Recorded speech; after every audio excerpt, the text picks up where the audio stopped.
get settled in on your first night. I actually worked in that office before you. I'm finishing up my last week now, as a matter of fact, so I know it can be a bit overwhelming, but I'm here to tell you there's nothing to worry about. You'll do fine. So let's just focus on getting you through your first week, okay? Let's see. First, an introductory reading from the company that I'm supposed to read. It's kind of a legal thing, you know. Welcome to Freddy Fazbear's Pizza, a magical place for kids and grown-ups alike, where fantasy and fun come to life. Fazbear Entertainment is not responsible for damage to property or person. Upon discovering that damage or death has occurred, a missing person report will be filed within 90 days or as soon as property and premises have been thoroughly cleaned and bleached and the carpets have been replaced. Blah, blah, blah. Now, that might sound bad, I know, but there's really nothing to worry about. The animatronic characters here do get a bit quirky at night, but do I blame them? No. If I were forced to sing those same stupid songs for 20 years and I never got a bath, I'd probably be a bit irritable at night too. So remember, these characters hold a special place in the hearts of children and we need to show them a little respect, right? Okay. So just be aware, the characters do tend to wander a bit. They're left in some kind of free roaming mode at night. Something about their servos locking up if they get turned off for too long. They used to be allowed to walk around during the day too, but then there was the bite of 87. Yeah, it's amazing that the human body can live without the frontal lobe. You know? Now concerning your safety, the only real risk to you as a night watchman here, if any, is the fact that these characters, if they happen to see you after hours, probably won't recognize you as a person. They'll most likely see you as a metal endoskeleton without its costume on. Now, since that's against the rules here at Freddy Fazbear's Pizza, they'll probably try to forcefully stuff you inside a Freddy Fazbear suit. Now, that wouldn't be so bad if the suits themselves weren't filled with crossbeams, wires, and animatronic devices, especially around the facial area. So you can imagine how having your head forcefully pressed inside one of those could cause a bit of discomfort and death. The only parts of me that would like to see the light of day again would be your eyeball and teeth pop up below the mask. Yeah, they don't tell you these things when you sign up. But hey, first station of the breeze. I'll chat with you tomorrow. Check those cameras and remember to close the doors only if absolutely necessary. Gotta conserve power. Alright, good night.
talk you through some of the things you can expect to see during your first week here and to help you get started down this new and exciting career path. Now, I want you to forget anything you may have heard about the old location, you know.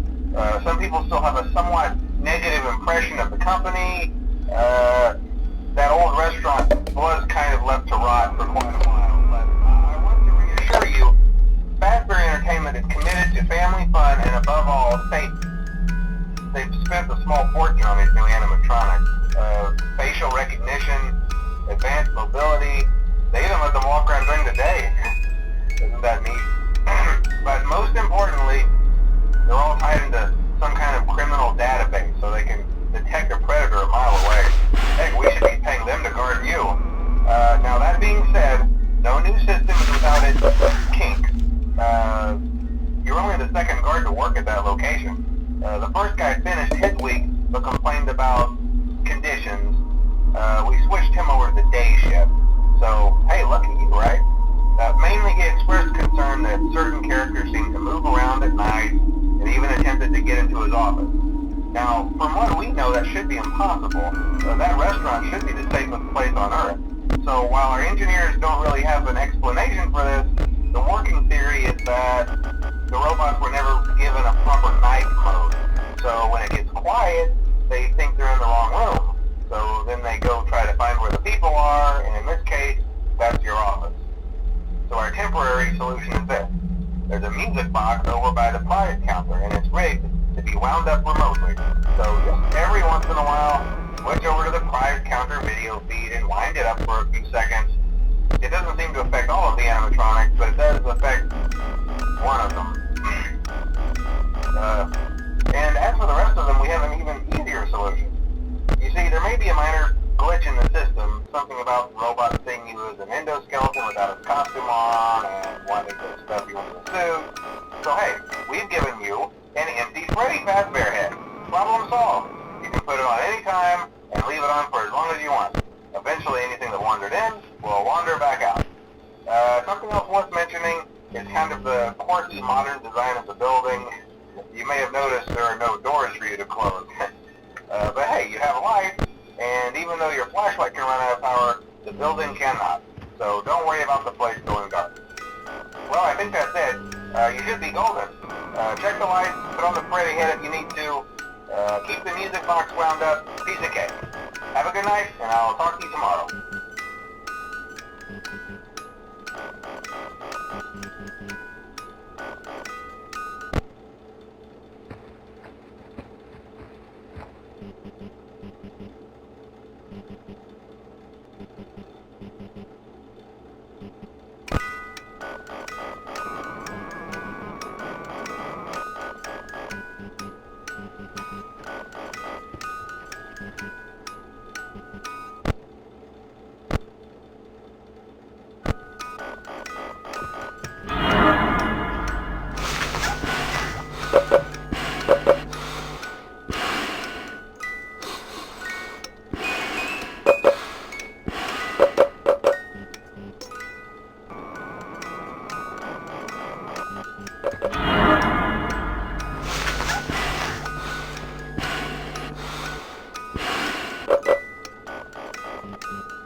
We went to great lengths to create an authentic VR experience, including using scanned photographs for reference and using original performance routines where applicable.